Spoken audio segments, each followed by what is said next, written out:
Alright, let's get started. In the previous unit, we talked about the various sources of information you can consult during your research. Now, this unit is specifically designed to teach you what to actually do with those resources when writing your literature review. You'll be guided step by step through the entire process. These steps include 1. Stating the topic, 2. Identifying the literature, 3. Synthesizing the literature, and 4. Writing the review. So, yeah, we've got a clear path ahead. By the end of this unit, you'll be able to review literature on any research topic of your choice and do it within a limited time.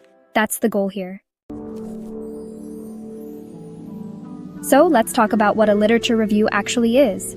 It's a critical analysis of literature that relates to your research topic. But it's not just that. It's also a summary of all the available literature connected to your topic. A good literature review can really help you choose an appropriate research topic.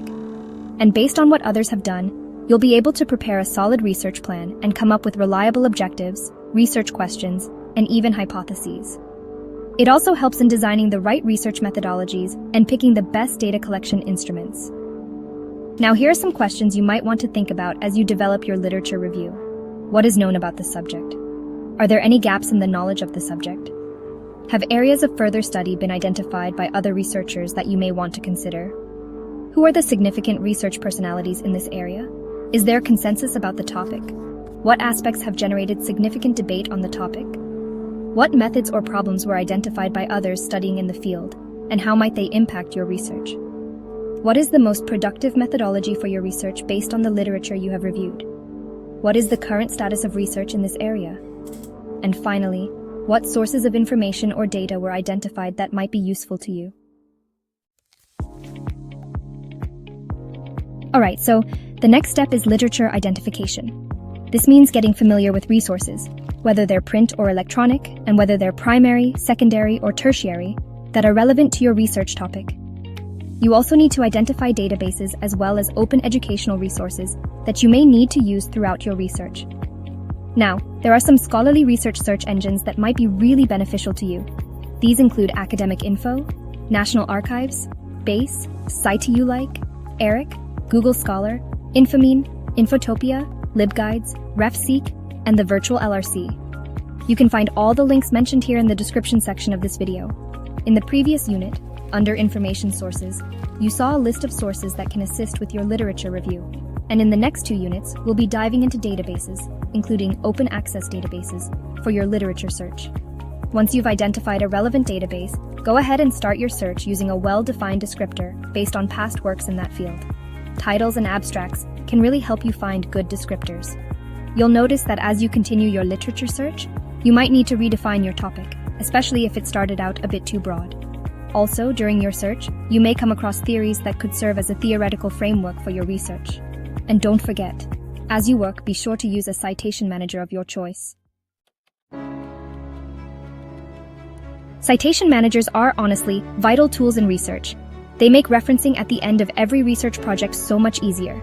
You don't have to wait until you're done with your work to gather your references. Instead, you can collect them as you go, using citation managers. These are digital tools that help researchers organize, store, and create bibliographies throughout the research process. Citation managers allow you to import and organize citation information from article indexes and other sources, save links to PDFs and other documents, and in some cases, even save the documents themselves. They also help you format citations for your papers and bibliographies using APA and many other styles. Plus, you can include your own notes. Some examples of citation managers are BibTeX, EndNote, Basic EndNote, Desktop, Mendeley, Zotero, and RefWorks.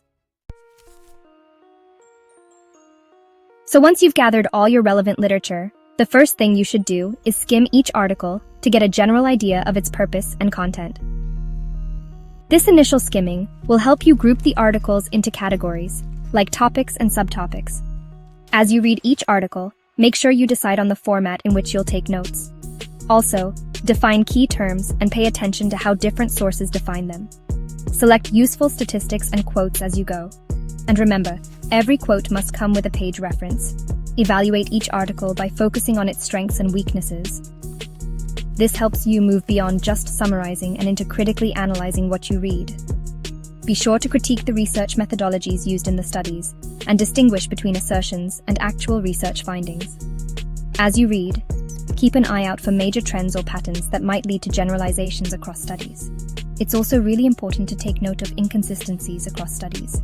Try to identify any gaps in the literature. These could be opportunities you address in your own research.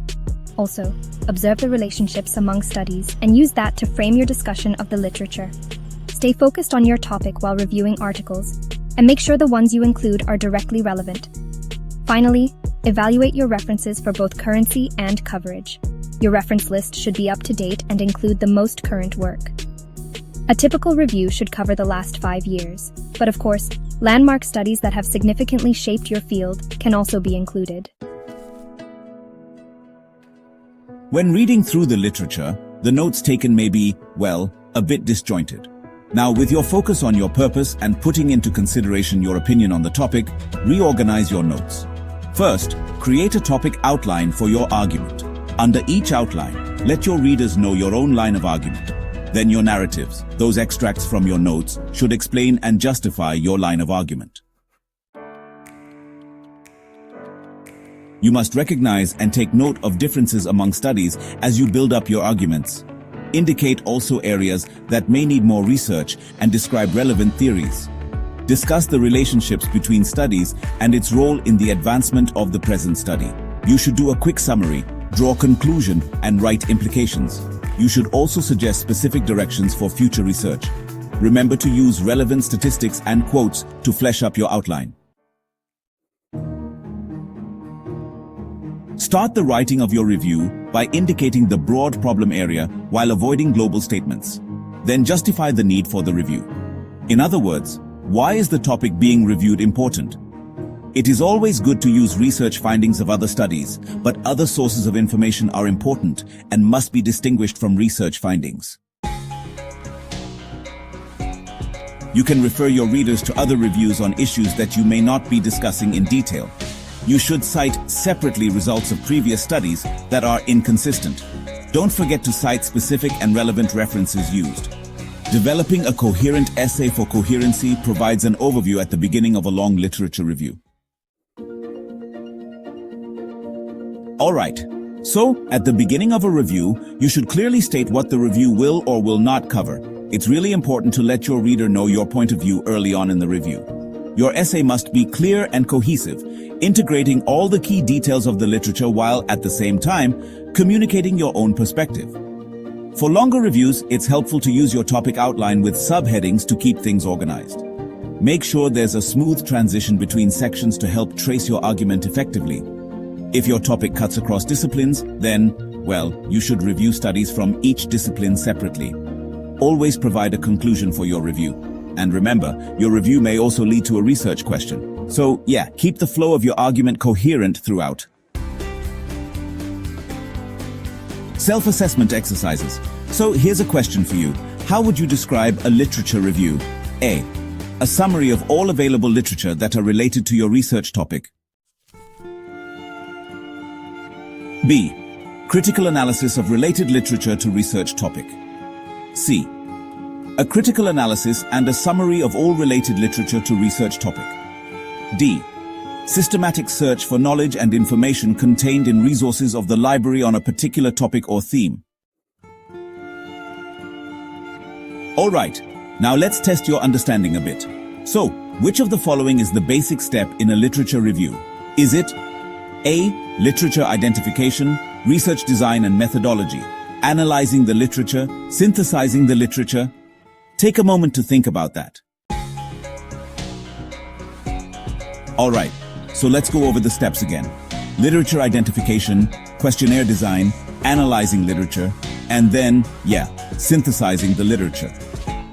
Or you could also think of it as literature identification, analyzing the literature, synthesizing the literature, and finally, writing the review. Okay, here's another way to look at it. Literature identification, sampling, writing the review, and synthesizing the literature. Let me get your feedback in the comment section, yeah? There is actually a systematic way of reviewing literature. The review of literature is not as tedious as people perceive it to be once the skill is learnt. Honestly, much of the researcher's time is saved when he or she knows what to do and how to go about it. What you have learned in this unit will definitely help you in your literature review. To quickly recap what you've learned in this unit, you might want to replay it again. And yeah, don't forget to drop a comment in the comment section.